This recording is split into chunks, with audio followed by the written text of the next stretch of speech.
नित्यानन्द परमशिवोऽहम् ॐ नित्यानन्द परमशिवोऽहम् ॐ नित्यानन्द परमशिवोऽहम् ॐ नित्यानन्द परमशिवोऽहम् ॐ Nityanand. Yes, with this, let us now move on to the next segment. We are projecting the link for the Shiva Diksha on the top as well. So all the YouTube viewers and Facebook viewers, you can also receive the Shiva Diksha if you register. Let us now move on to the next segment of the day, where we are going to continue to learn how to manifest our reality as we want through the Kalpataru process. Right.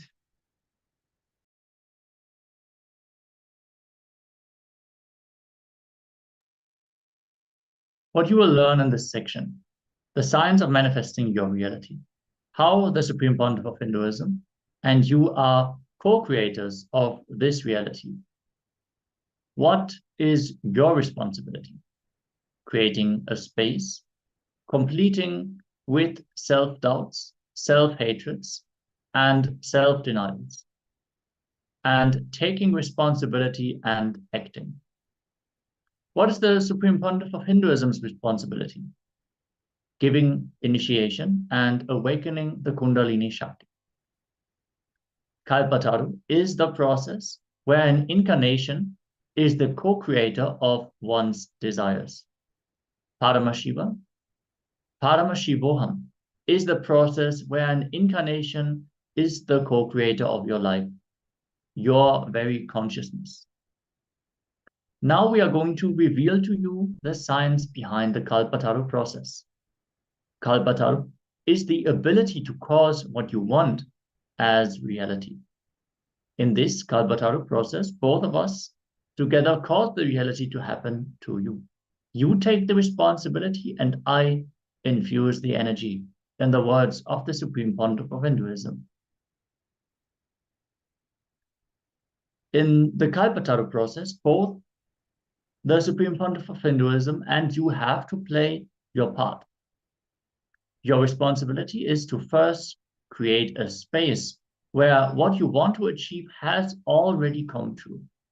We will talk about space creation in a little bit. Then you complete with any incompletions and self-doubts, self-hatreds, self-denials related to the reality you want to create. You should work on this intensely. Over and over again, we have seen that effort of each person directly translates into success. So the more intensely you do this process, the better your results will be. The Supreme Pontiff of Hinduism will awaken the Kundalini energy, the dormant potential energy within us. As the Supreme Pontiff of Hinduism mentioned before, the Kundalini energy is the hidden potential energy that is capable of doing amazing things. Kundalini energy can be unleashed in us by a person whose Kundalini itself is fully awakened. Such a person is an incarnation, an enlightened master. They are adept at making others experience what they have experienced themselves. He will also create a space where it is easier to complete with all our incompletions. In the intense space of his completion, it becomes easier to work on our own incompletions. The core principle of Kalpataru is that when you take responsibility for what you want in life, when you make yourself deserve for what you want in life, you will see that the cosmos simply showers. Using this process today, you will learn to make one desire a reality. When this one desire becomes true, your trust on this science is awakened, then you can use the science to cause whatever you want in life. As mentioned by the previous acharyas, let us first focus on one desire to fulfill, because still we are unsure about this process. We have not had any experience. Once we have the experience, simply we know it works, and then it'll work more and more. It'll be easy to apply what we have already experienced. The potential energy you carry is what the Supreme Pontiff of Hinduism calls Kundalini Shakti. When our Kundalini Shakti associates itself with certain thought, we make that thought into reality. What our Kundalini Shakti does not associate itself with, any thought like this, you don't make that thought into reality. In the science of Kalpataru, the awakening of the Kundalini plays a very important part. The Supreme Pontiff of Hinduism is ready to awaken our Kundalini energy. This energy is often compared to a snake because of the kind of movement one feels inside their body when this energy is awakened. But this energy can be wasted. How? Through self-doubts, self-hatreds, and self-denials. Self-doubt, self-hatred, self-denial is like a rock thrown on the head of the Kundalini snake. The snake cannot die, but it'll fall into coma. The thoughts, when it raises in you, if it is not killed by your self-doubt, your self-hatred, and self-denial, that thought can become reality.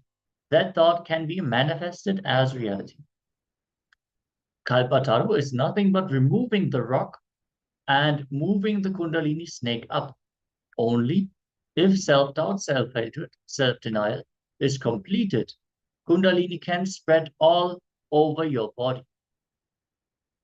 Even though society makes you believe that your self-doubt, self-hatred, and self-denial are normal and everyone has them, it is not true. All enlightened masters land on this planet to prove it to you.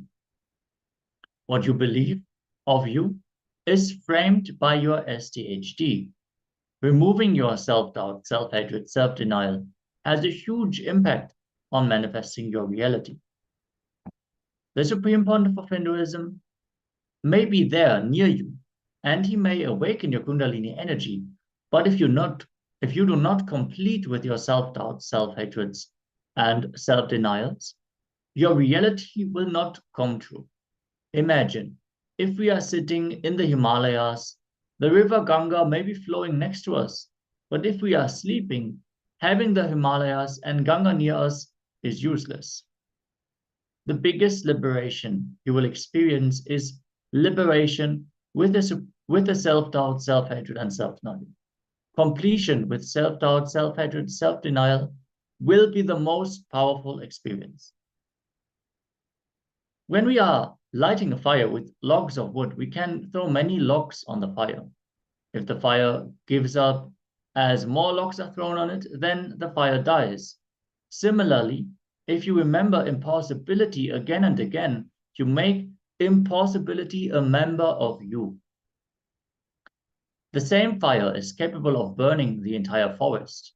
When the wood of impossibility is thrown on the fire of possibility, if the fire gives up on itself, then the impossibilities succeed. If the fire burns intensely, it is capable of burning all the logs that are thrown at it. By completing with self-doubt, self-hatred, and self-denial, we are throwing all the impossibilities within us on the fire of completion. We keep throwing all impossibilities into this fire. Even if a part of it catches fire, then the entire impossibility is burned.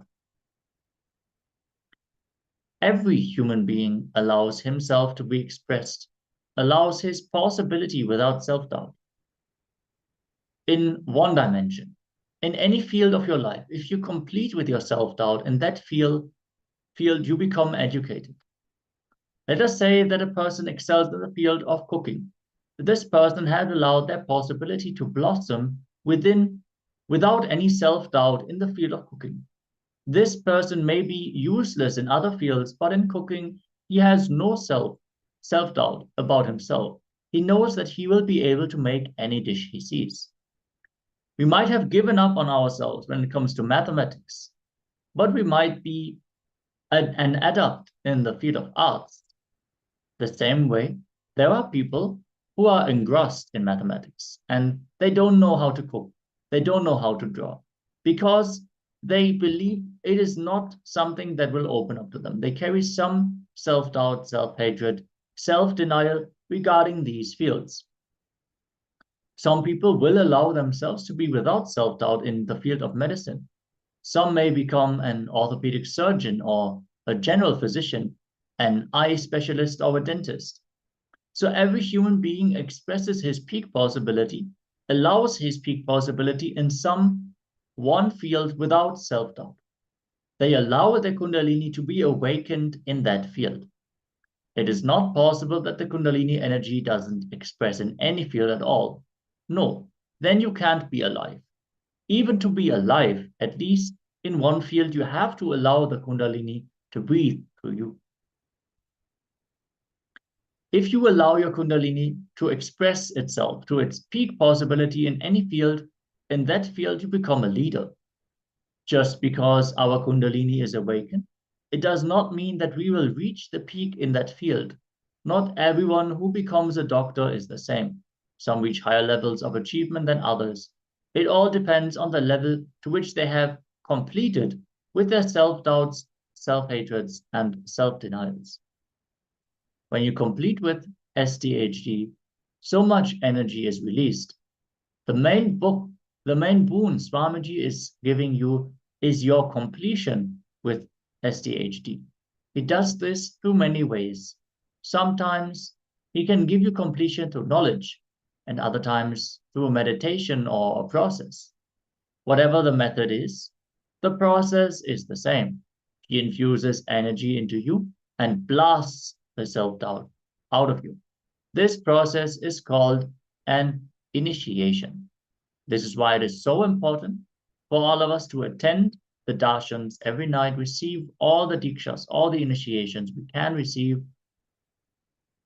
One diksha can make the difference. So you should be present, and throughout the diksha, you should be seated, should be with a higher awareness. How many of you have experienced that when you sit during the darshan, your eyes will just be locked on Swamiji and you will not be able to focus on anything else? You will simply merge into him in that moment. That is the best space to get. When you sit with the intensity of receiving him, he will simply shower one boon after the other. In Kalpataru, the Supreme Pontiff of Hinduism is giving you the science of possibility, the science of making what you want into reality. Teaching somebody to fish may help him in life, but it does not help him to get food immediately. Giving someone fish to eat will give him food immediately, but not give him the capability to eat later. In this process, the Supreme Pontiff of Hinduism is giving you both. Let us now listen to the Supreme Pontiff of Hinduism as he's going into more detail on how to manifest our reality. Again, if any of the participants have any questions about the science of Kalpataru, please share them here in the chat or voice your questions to your translator so we can attend to your questions immediately. Let's enter into this powerful video with the Supreme Pontiff of Hinduism.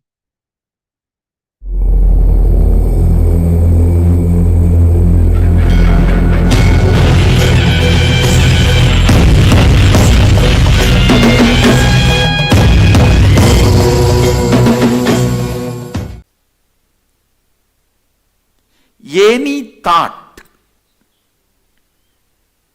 can manifest into reality if the self-doubt, self-hatred, self-denial can be completed and dropped. Self-doubt, self-hatred and self-denial, if that can be completed and dropped, any thought can become reality. Understand?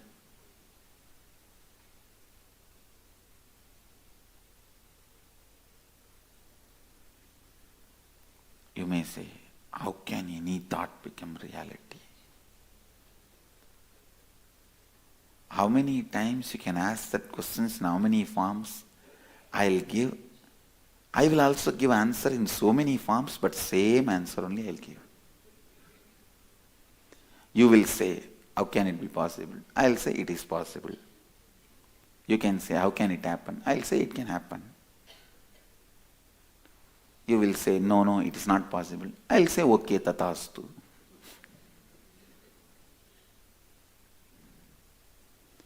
Understand,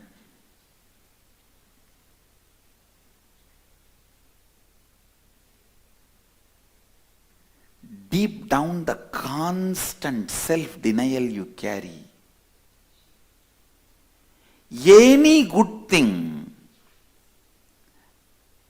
if it starts happening, the first thing you will start thinking is, this cannot happen to me. How can such good thing happen to me? No. It's too much. Too good to be true. How many of you strongly believe anything good is about to happen in your life? You will feel it is too good to be true. It cannot happen to me. Raise your hand. Raise your hand fully. Let me see. That is what I call self-denial. Understand, the self-denial destroys all possibility. Any solution you try to find, the self-denial distorts it. A man goes to the doctor and says, Doctor, is there any way for long life? Doctor says, get married. Man says, will it help? I will live long forever? Doctor says, no, but the thought of long life will never come to you.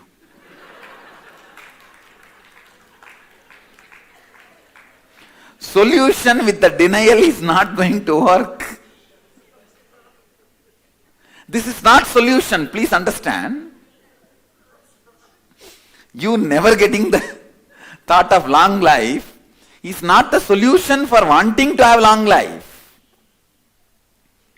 Most of the time, your solutions are nothing but self-denial.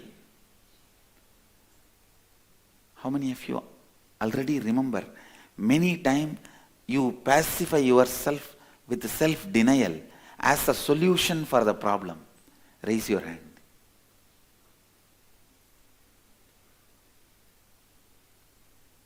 Many times, self-denial is used as a solution to come to a problem. You just don't want to think further in that direction. Seal it. Self-denial is the best seal. It is like because you don't want to clean the clogged drainage, you just cover it with iron cover. Iron cover is not equivalent to remove the clog in the drainage pipeline. It can keep you away from the smell, but it is not going to solve the problem. How many are getting what I am saying? Self-denial is constantly used in you, by you, as methodology to escape from a problem. I tell you, the first thing we are going to handle today is working on your self-doubt, self-hatred, self-denial. When I remove that SDHD, automatically I can awaken your Kundalini just like that. Please understand, I am not claiming anything which I can't. I am very clear.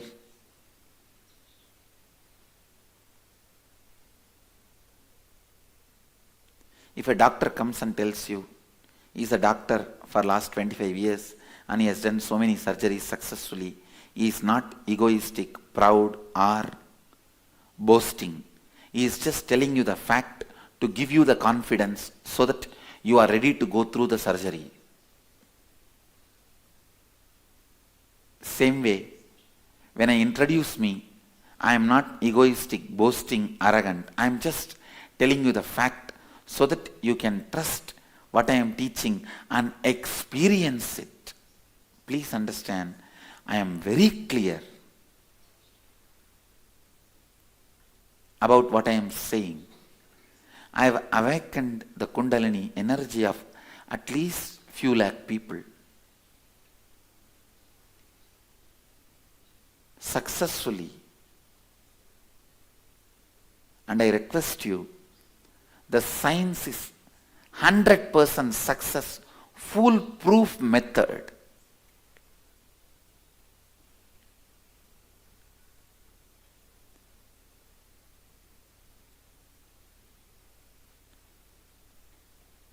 Bring your authenticity. Just go through the process. Bring your listening. Go through the process.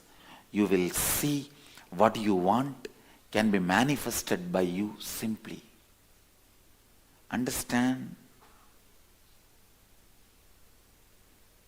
This science which I am teaching you today, I am going to give it to you. It's not that only today one thought you will work on it and make it into reality. Next time if you want to do something else as reality, you have to come here to Kalpataru program. No. You can use this science every time. And this science is independent of me. Once it is transmitted to you, you can experiment with it anytime you want. With all my integrity, I vouch for this science. It really manifests the reality you want to cause. You just need to come to certain decisions, conclusions, understanding. Just that you need to do little cognitive shift. How you perceive you, how you perceive your thought, that understanding need to be shifted, that's all. If you think you are a body, you have no consciousness inside you, you are just a body, waste body, that's all.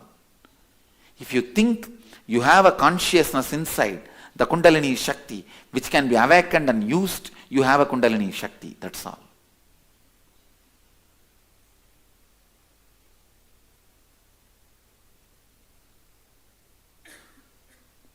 You just need to go through a cognitive shift.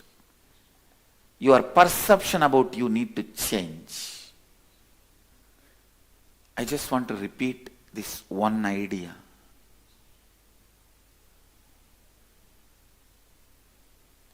Anything you want can be manifested as reality. Now, I request you to choose one thought. Don't choose a confused thought, or don't choose a thought just to challenge me. Choose a thought which is your high priority, first priority in your life, which you really want to see as reality. Please understand.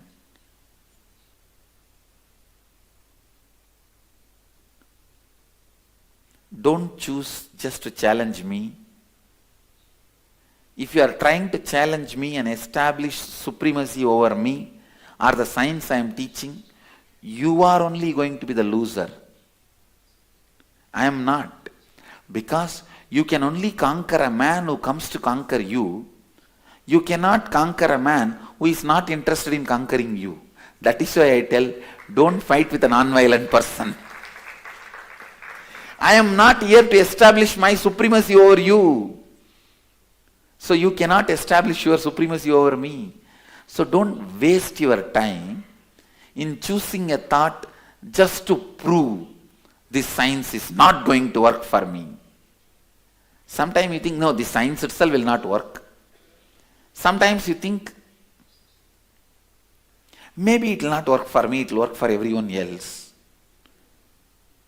Please understand, the science is 100% successful, foolproof. I am not saying 99.99999999999%. No. If I say 99.999999999%, each one of you will think that 0.00001% for whom it does not work is me.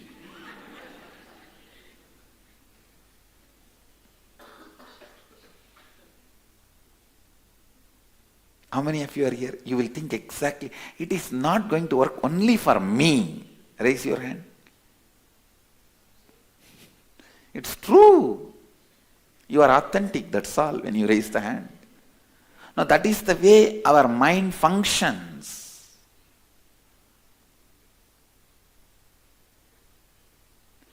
That is the way our mind functions. Now, choose one thought.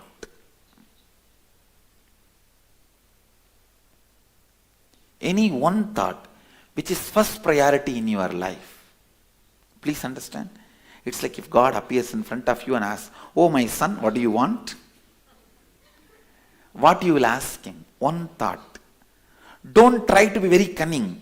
I need to have a 72-story building. On the top I should stand with my grandson's daughter and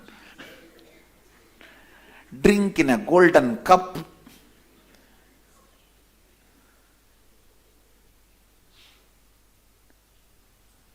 Be very clear.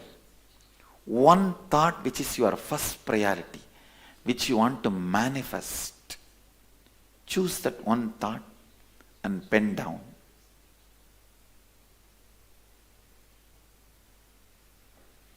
Listen.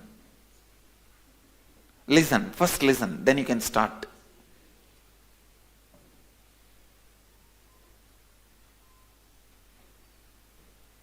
I have a story. A man prays to God and asks God, just come and give me one boon.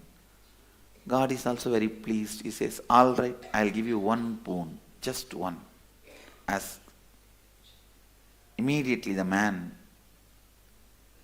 asks, he has no money, no relationship, no life. He asks, oh God, thanks. My one and only wish is, I want my mom to see my wife putting rupees 20 million worth of diamond around on my child's neck in my Mercedes Benz parked near the swimming pool of our new bungalow in Beverly Hills.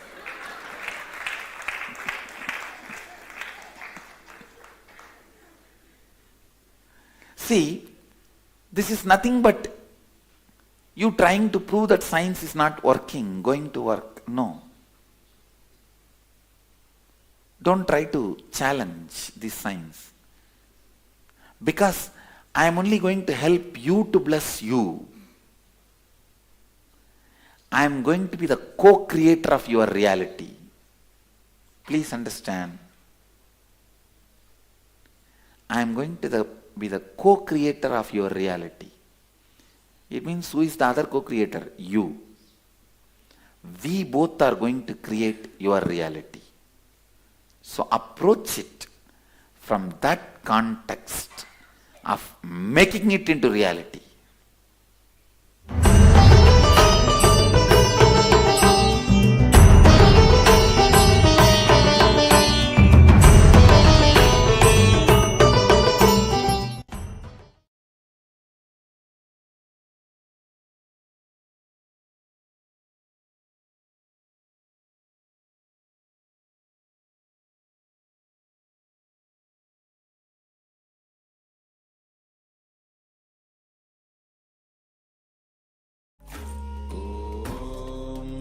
Nityananda Paramashivoham Om Nityananda Paramashivoham Om Nityananda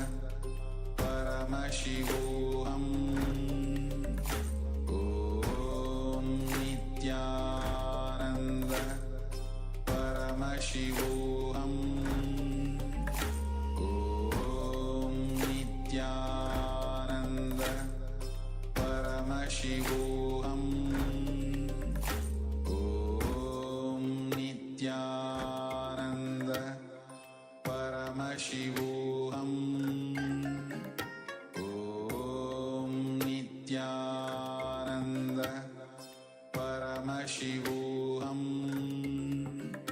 Om Nityananda Paramashivoham Om Nityananda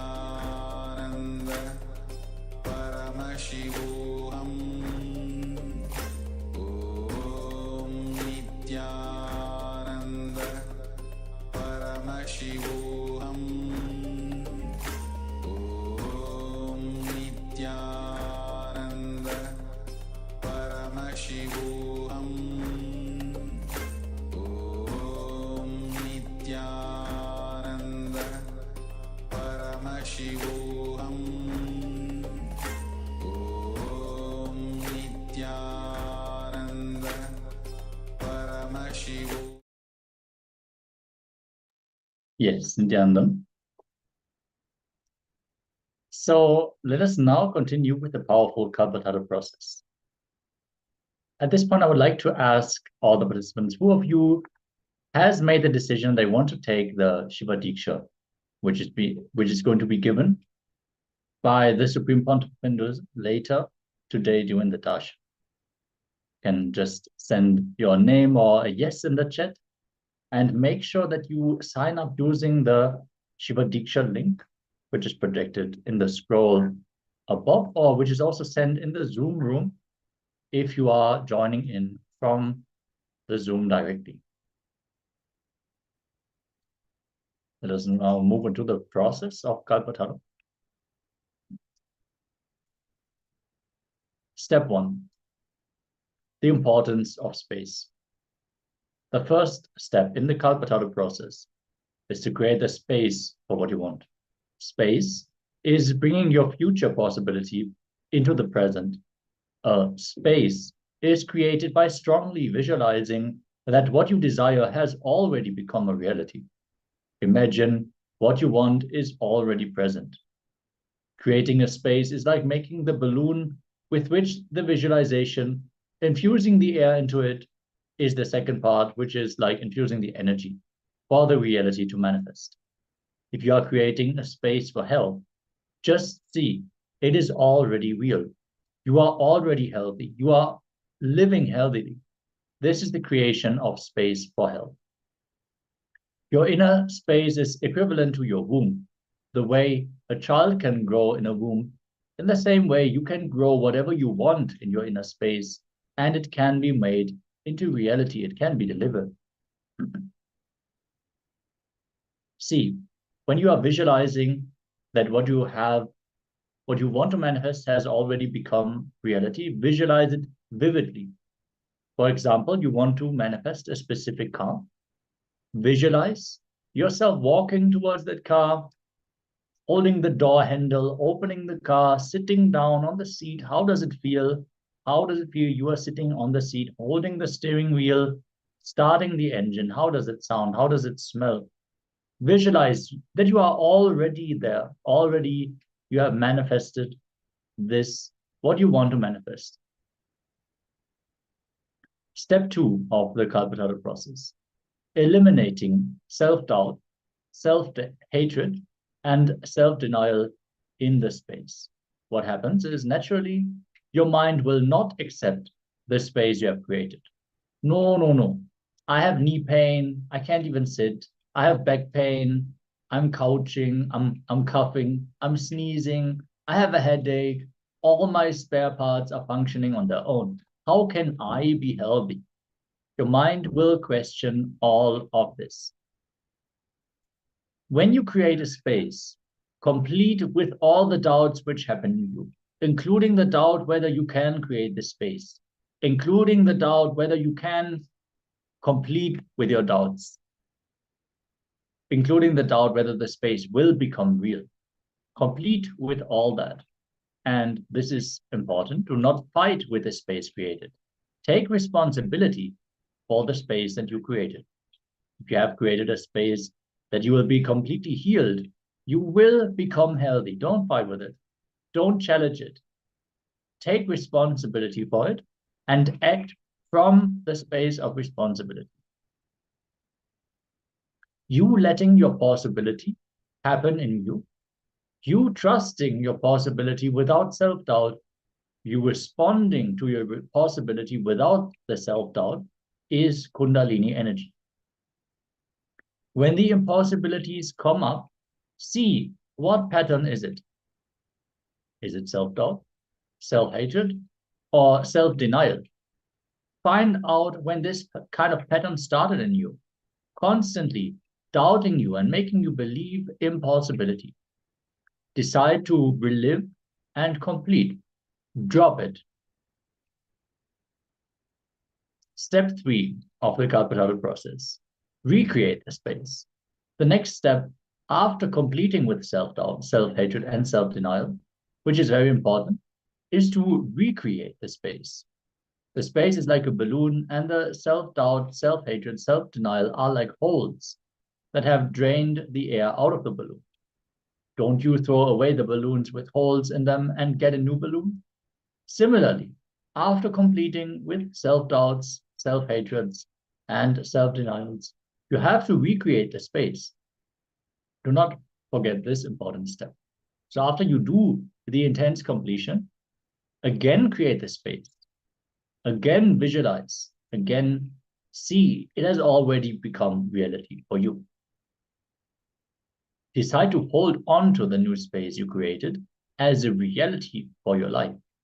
Align all your thoughts, actions, feeling, and life to this reality. You will see simply the space you created will radiate itself and become a reality in your life. Especially when the Master blesses his integrity, authenticity, and responsibility. It is like a Ganga entering into a well. If you are small, dirty well, you can doubt if you can be complete. When Ganga enters into your well, you are cleaned in all directions. Step 4, Kalpataru Darshan. This is the step where the Supreme Pontiff of Hinduism, an incarnation, plays his part in the process. In this step, you will talk to the Supreme Pontiff of Hinduism and express your desire verbally. This does two things. First, through his presence, by just looking at you, the Supreme Pontiff of Hinduism will awaken your Kundalini energy. This is called Nayana Diksha, an initiation through seeing. At times, the Supreme Pontiff of Hinduism may conduct a meditation to awaken your Kundalini. Second, the Supreme Pontiff of Hinduism removes all cosmic obstacles to your desire by saying Tatastu. It means so be it in Sanskrit. This is a cosmic blessing. Since he lives in the space of oneness with the cosmos, he is able to say yes on the behalf of the cosmos. The strength of his integrity also gives him the power of words, Vak Shakti. When he says yes to something, the cosmic forces move to remove obstacles in its way. Step 5 of the Kalpataru process, take responsibility and act. The last step, which is very important, is from the space of possibility which you created, along with the Kundalini energy that was expressed by the Supreme Pontiff of Hinduism, take responsibility for your desire and act. With integrity, authenticity, and responsibility, align your thoughts, align your words, and align your actions to this new reality that you have created. Remember, you are already there. It has already manifested. So live it. You have to take the actions which are aligned to the reality that you are creating. It is important to do both, to take responsibility and to act from that space of responsibility. Often people think that asking Swamiji for a blessing is enough. They don't have to do anything. Others think it is enough for them to complete with their self-doubts, self-hatreds, and self-denials, but they do not need to do anything after that. Do not stop there. Finish the final step, which is to take responsibility and act from the space you have created. If you have any specific doubts or questions you would like to voice out to the Supreme Pontiff of Hinduism and have him respond in his own voice, you can offer the Pratyaksha Pada Puja, which is a grand offering where you can do the Pada Puja to the divine lotus feet of the Supreme Pontiff of Hinduism himself. And you can ask any question, request any boon. You can even ask for a spiritual name. And during the life darshan, the Supreme Pontiff of Hinduism will personally read out your name and grant you the boon that you are asking, answer the questions, relieve you of the doubts that you are having. The Pratyaksha Pada Puja is a paid offering. For $1,008 US, you will be able to offer this great offering to the Supreme Pontiff of Hinduism. We're going to share the link in the Zoom chat. If you are interested to offer the Pratyaksha Pada Puja, I think some of the participants here in the room have offered the Pratyaksha Pada Puja. If you would like, you can share your experiences of what it was like to offer it here in the chat as well. If you are interested, you can just simply follow the link and register for this grand offering. And you can also always simply offer the Guru Dakshina. There are people who offer the Guru Dakshina daily, which is not offering the full amount, not the $1,008, and have your name chanted as part of the ritual. You will not, the Supreme Pontiff of Hinduism will not personally respond to your prayer requests at the time, but you will receive the blessings from the ritual.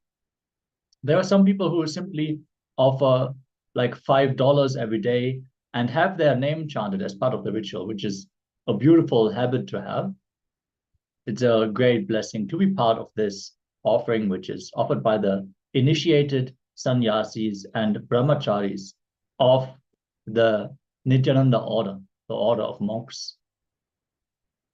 Yes, these offerings are happening whenever the Supreme Pontiff of Hinduism gives darshan. So don't miss out on this great opportunity. We're going to send the link in the chat in just a moment,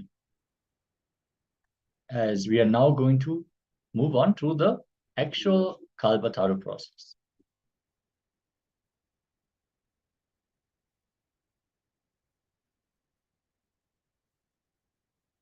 Yes. We're going to continue after just a short break, requesting all the participants to please be seated. We're going to start in just a few moments.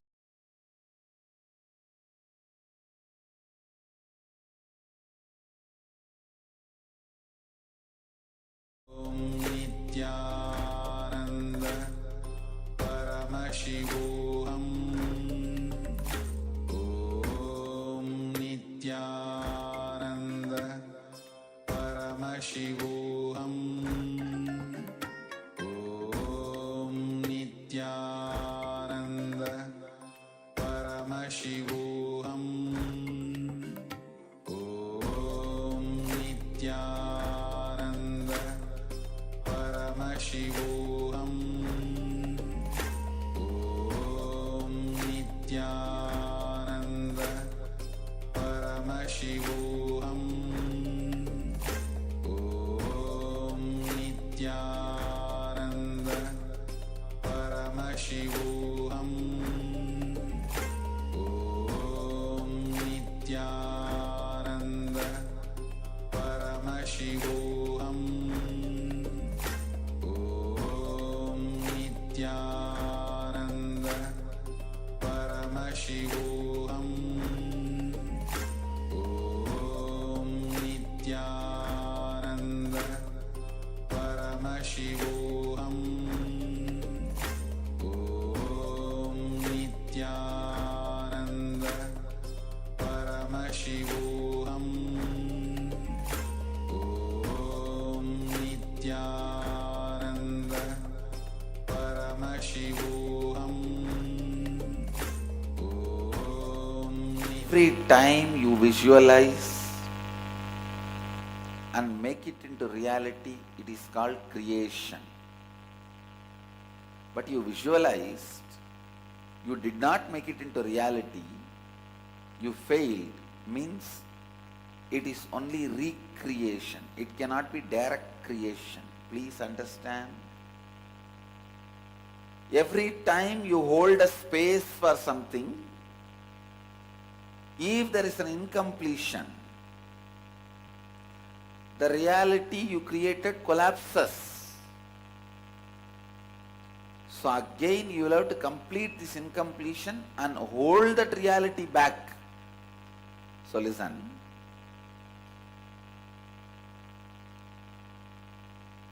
So it cannot be called as creation. I wanted every one of you to provide intense listening, because one of the major mistakes we are doing in the science of creating space, and why we go on losing confidence over our space or blaming ourselves, oh, the space creation and all works sometime and doesn't work sometime. Many times doesn't work. Listen.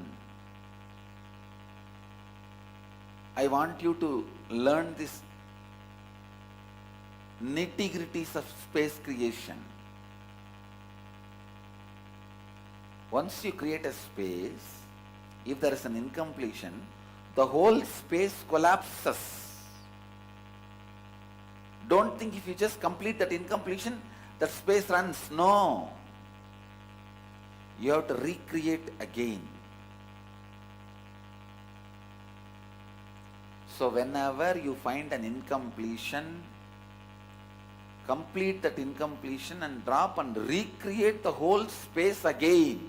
Only then it gets its own individual energy, intelligence, inspiration. I'll give you exact example. For example, I wanted health or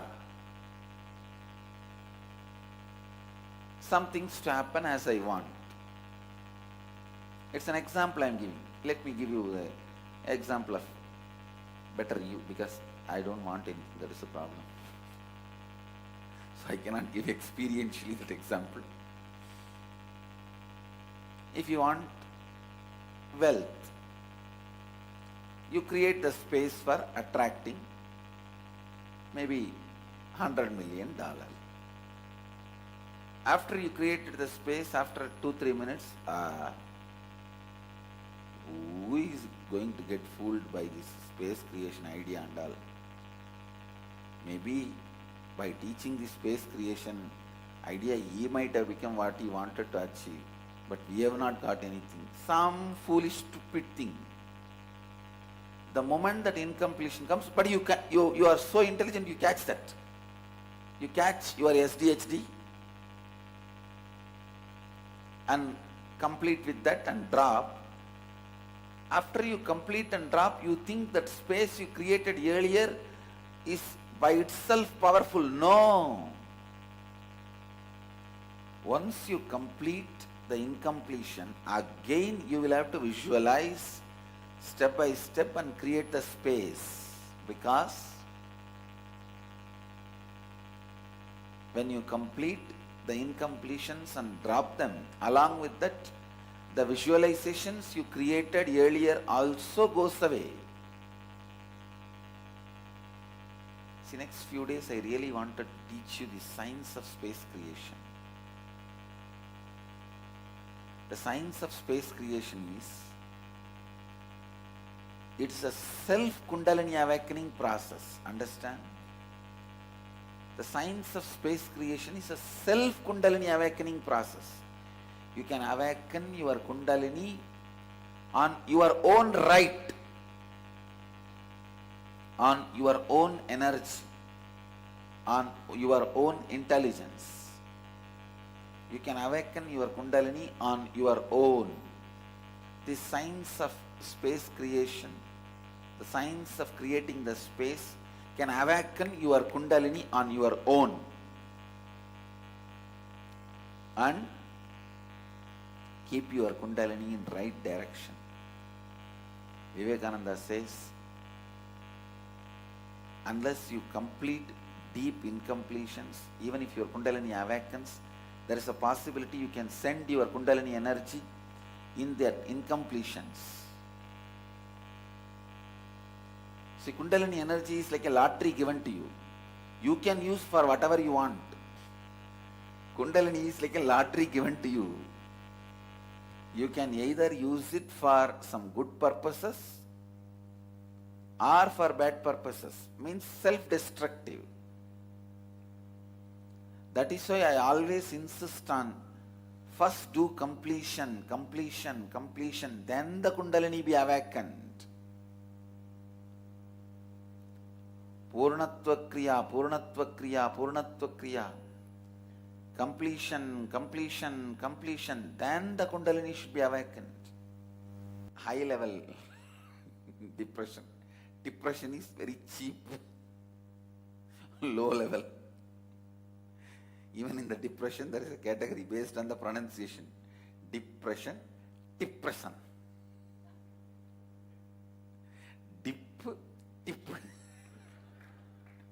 Understand? A cheap level depression. What it means, really for the things which is unworthy, stupid, useless, bogus. Literally like seeing a rope as a snake and frightened and in that getting a heart attack and dying.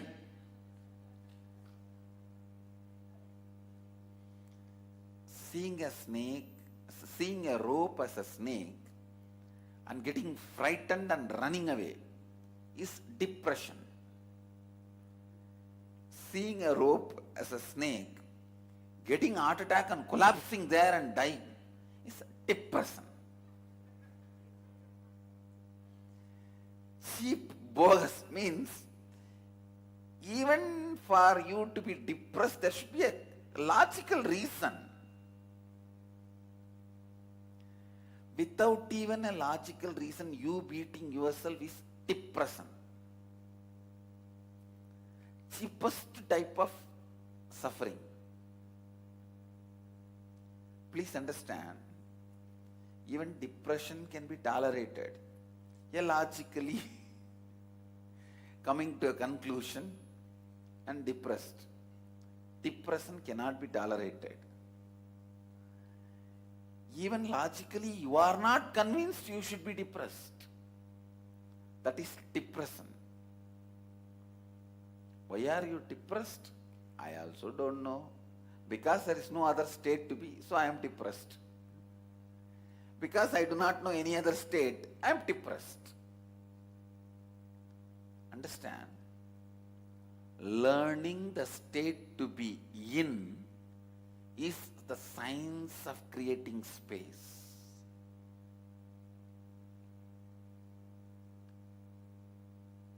One of the biggest gift I am giving it to our kids, even they do not know, is the science of space. When I make them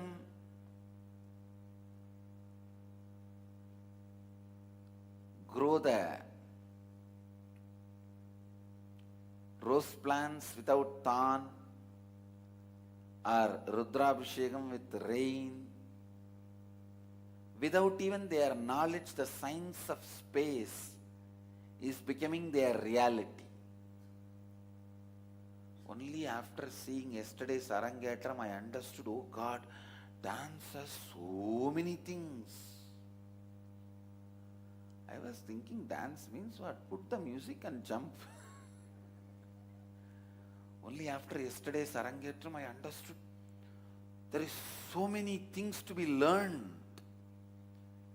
Every hand movement. I was talking with my Mahans and Sri Mahans. I said just that one Devaram verse they exhibited. Yesterday we had a Bharatanatyam Arangetram in the ashram. I am talking about that. Two of my disciples, Ananda Purani, Nitya Supriya. Actually, I was planning I will sit for 10 minutes because I will have to go for the next meeting. But I sat for more than an hour almost. It was such a wonderful performance. Yesterday I could not get time to praise them. So today I wanted to acknowledge and bless both the kids. What an amazing performance.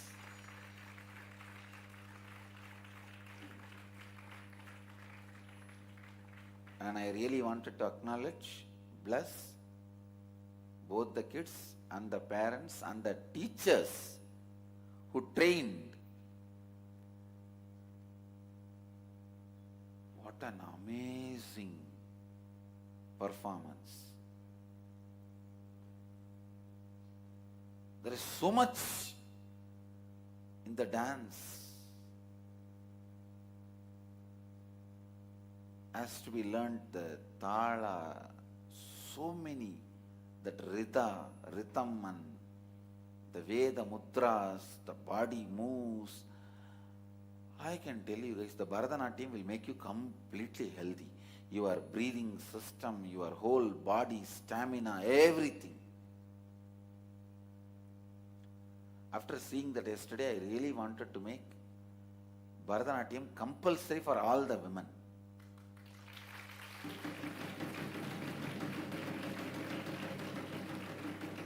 All the Gurukul kids and Brahmacharinis have to learn Bharatanatyam.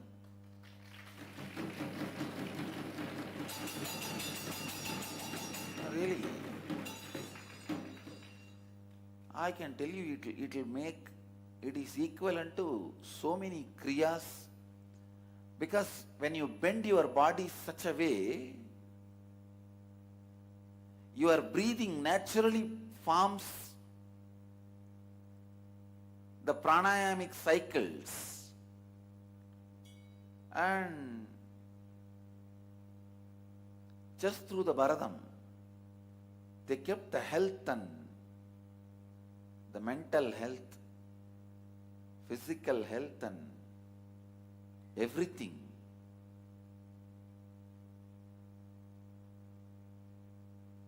I was talking to my Mahants and Sri Mahants, that time I was telling, only after seeing a professional Bharatanatyam performance, we understand the intricacies of the dance.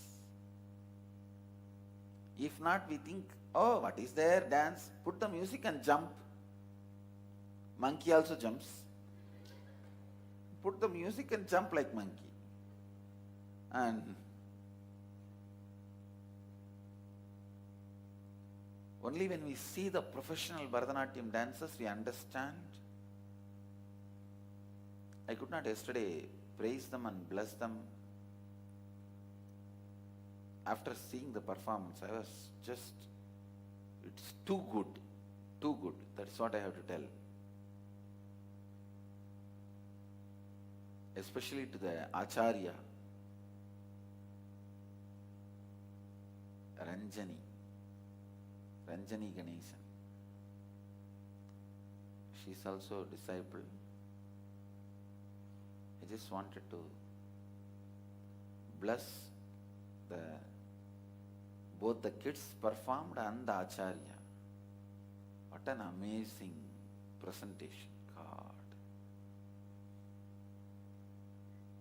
The moment I saw yesterday, I decided we will give honorary doctorate to Ranjani Ganeshan for her seva to the Bharatanatyam. This year, Jayanti, we will give an honorary doctorate through the Nityananda University to her for her extraordinary capabilities. Usually I don't praise my disciples directly because it is the dharma of the teacher. Yes. Completing with the participants, we had to interrupt this video at this point because we have the great news that the Supreme Pontiff of Hinduism, our beloved Swamiji, is already getting ready, and we are going to be able to have the darshan very shortly. First, before we enter into the darshan, let us actually enter into the Kalpataru process, so we can receive the blessings from the Supreme Pontiff of Hinduism himself. Let us settle down in a meditative space. We're going to enter into a small meditation before this beautiful darshan. Now, this is the meditation process where we create the space of what we want to manifest. Throughout this day, the acharyas have led you through the completion processes. They have described how you should focus on one of your desires that you are going to manifest today.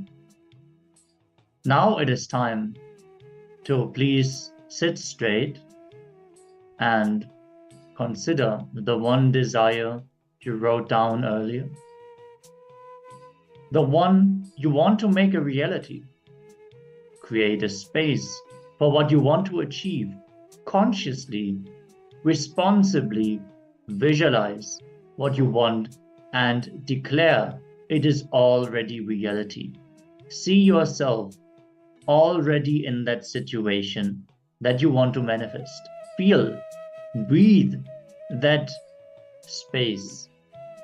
All the self-doubt, self-hatred, self-denial that comes up in this process, decide to complete with it. And again, create the space of possibility. Create the space where it has already become reality. May the space you hold come true. Now sit and close your eyes. Intensely visualize that what you want to manifest is already real. It is already there with you. You're already sitting in that car that you want to manifest, holding the steering wheel. You are already with that person that you want to manifest in your life. You already sit in your living room in the house that you want to manifest. Whatever it is that you manifest, visualize it is already reality. Any doubts that you have, any worries, any fears, any ideas of impossibility, look in, complete with them, and decide to recreate the space where whatever you want to manifest is already there with you. There is no need to struggle. It is already there. Visualize yourself, how you are going to act once you have it. How is your life going to be impacted by this manifestation? How is your life going to change? Hold the visualization intensely as we enter into this process. Keep your eyes closed.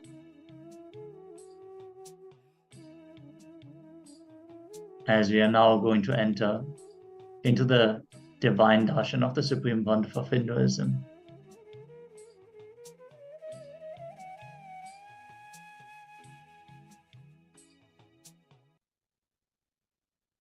शारद संयुक्तं द्विभुजां च त्रिनेत्रकां दक्षिणे शयितं पादं दधं वामे तुलंबितम् एकपीठस्थितां देवीम् उमां स्कन्दोदति कुरु विघ्नेशं रक्तवर्णं च किरीटं मकुटान्वितं नमस्काङ्काञ्जलिकरं पाशाङ्कुशसमान्वितम्